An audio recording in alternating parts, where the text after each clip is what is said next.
when the Soviet Union fell in the early 1990s, Ukraine was left with the world's third largest stockpile of tactical nuclear weapons and strategic nuclear weapons on the planet.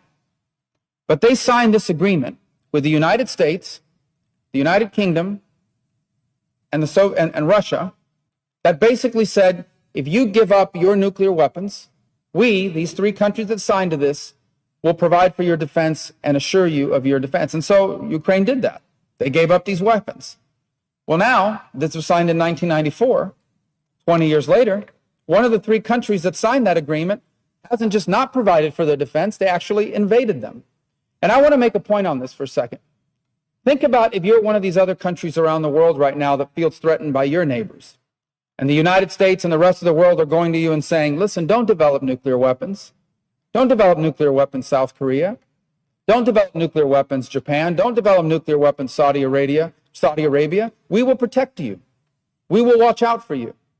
What kind of lesson do you think this instance sends to them?